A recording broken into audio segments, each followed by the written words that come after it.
Rotation is a big part of many major trading card games, Pokemon, Magic, and recently rotation was introduced to the One Piece card game as well.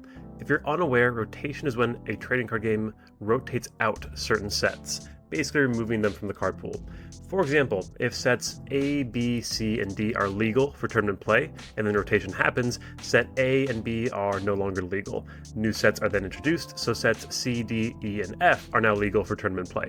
The basic premise is old cards are no longer playable as new ones are introduced.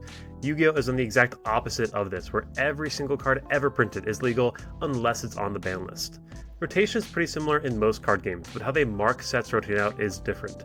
In Magic, cards from specific sets are rotated out and are just kind of said that X, Y, and Z are out of the format. In Pokemon, they've recently added a letter to their cards that denote which block of cards they're from, and so eventually certain letters are removed from the format. One Piece has been putting a number on all of their cards that changes every 4 sets, and up to this point we weren't really sure what they were for, but with the introduction of rotation we know that all the cards with the 1 on them are going to be rotated out of the format during first rotation. But these all function in the same way in terms of we're getting rid of the oldest sets. I've been enjoying One Piece a lot recently. The game's a ton of fun, and I was a bit concerned when I heard that they're going to introduce rotation in 2026. I've never loved the idea of rotation because I like playing with my favorite cards, and I don't want them to be kicked out of the format.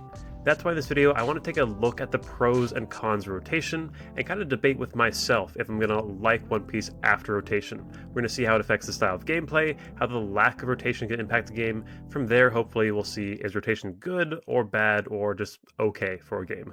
One of the greatest positives of rotation is that it can keep the game pretty simple. Looking at Magic, if you take the entire Magic card pool, there are a ton of crazy things you can do with it.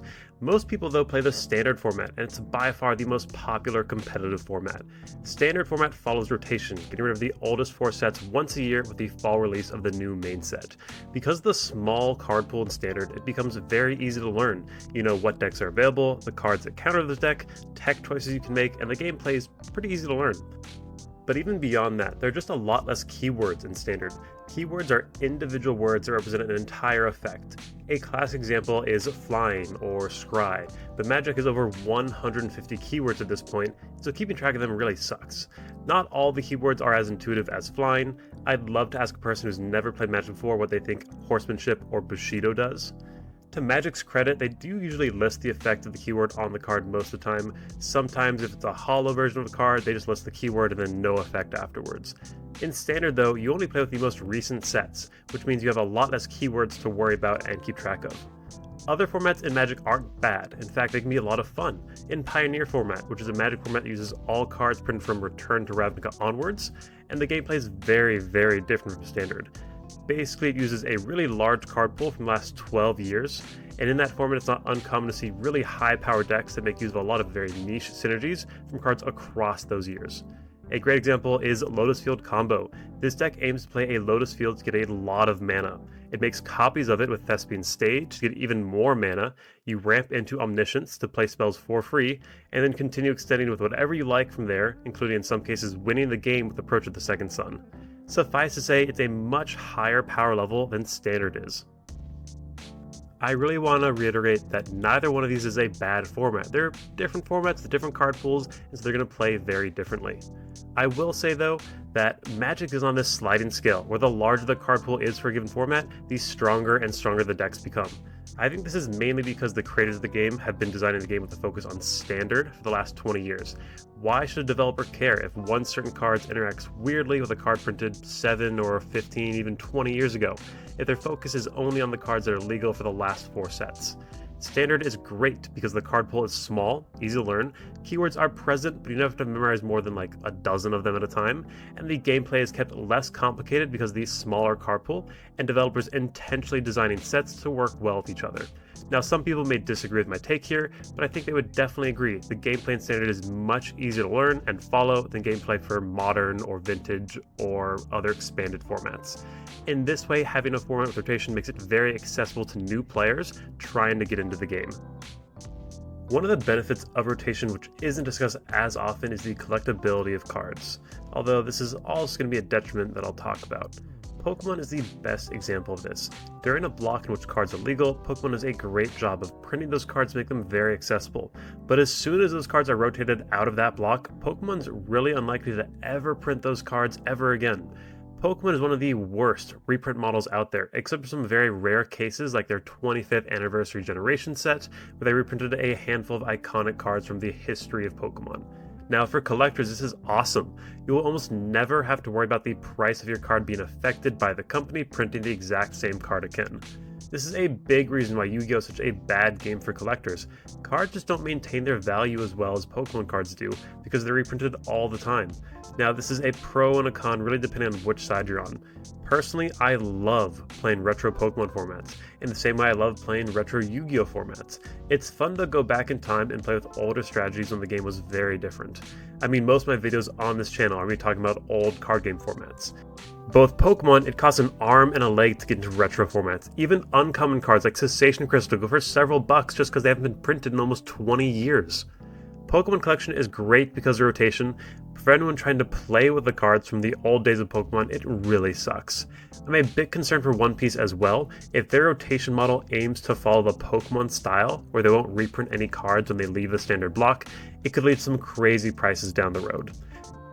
Magic has their own issues with how expensive cards can be and their kind of lack of reprinting, or their very rare reprints they do for cards. That's not because of rotation, they kind of have their own thing going on that I'm not going to get into right now.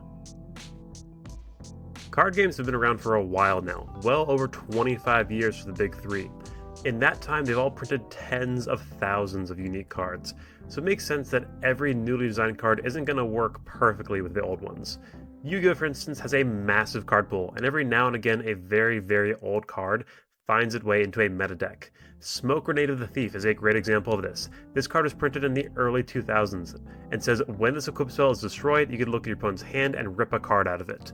This is played in 2020's Infernoble Knight deck. You could use your boss monster, Infernoble Knight Emperor Charles, to equip it from your deck at the end of your turn, then immediately use his effect to destroy it and rip a card out of your opponent's hand, giving you complete hand knowledge on top of it. Obviously, no one was thinking about how these two cards would interact with each other, and synergies like that can happen a lot in Yu-Gi-Oh!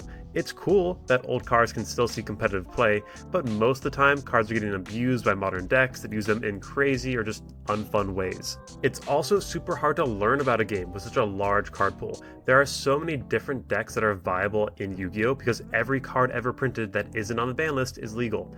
It's impossible to know every deck in such a wide format. I've gotten my butt handed to me by Ice Barriers or Infernoids at locals several times because I didn't know every single card in the deck or how it played or how to interact with it.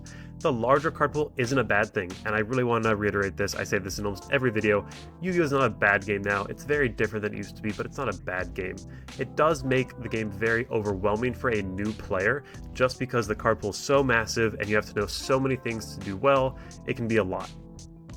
Now, I do love diversity in the format. Having more decks available to you is great, which is part of the reason I don't love rotation. Rotation limits the number of decks you're able to build because the card pool is smaller than an expanded format, and right now I love playing my purple Lofi deck in One Piece. But even if it stays as a competitive deck, it'll eventually be removed because of rotation. This is kind of a pro and con for rotation. Rotation will keep the number of decks in the format manageable for players to kind of learn and combat against, and prevent dumb interactions between cards, but at the same time, it's pretty sad that your favorite decks are going to leave the format eventually. I'm not really sure how I feel about this. I'm happy to have a larger card pool with more decks and to keep my favorites around, but also it's really annoying to lose to a strategy from 6 years ago that you really don't understand how it works. There are a few other critiques I want to talk about before we end the video. For Pokemon specifically, I think the Pokemon Company relies much too heavily on rotation to manage decks. Regidrago V-Star, for instance, was the most powerful deck in the format for a solid period of time over the last year. It dominated tournaments everywhere. It would be nice for there to be a ban list, maybe rein in the power of such a dominant deck. But whenever there's a powerful deck in Pokemon, it seems the Pokemon Company just lets it stick around until either it gets power crept or, more often, gets rotated out of the format. Mew VMAX is also a great example of this. I think some TCGs use a rotation as an excuse to not touch powerful decks or really use a ban list at all is annoying. Admittedly, this is coming from someone whose main game for a long time was Yu-Gi-Oh! And ban lists are a big thing in that game, and so I'm used to having ban lists every couple of months. The final issue I want to talk about is that rotation sucks for casual players. If you just want to keep playing your favorite cards at the local level and they get rotated out, it's not that fun. I will say though, if Bandai and the One Piece card game is going to rotate, I really hope they have a supported expanded format. I really missed that in Pokemon. Pokemon had a cool expanded format, and it was crazy, like balls to the wall combo decks, mostly because they didn't really ban cards in that format. I think an expanded format with a solid ban list would be a really great solution for the One Piece card game, and something I wish that Pokemon did more of themselves. Games with rotation aren't necessarily better or worse than games without it, but there are definitely some huge differences. I think games that have rotation are much more inviting for a new player base, keeping the game simple, easy to learn, as well as easy to get better at. Magic has done a great job of having both a format that follows rotation and having other formats that offer an expanded card pool. I think for gameplay, collectibility, and access to new players, rotation is a great choice for a card game.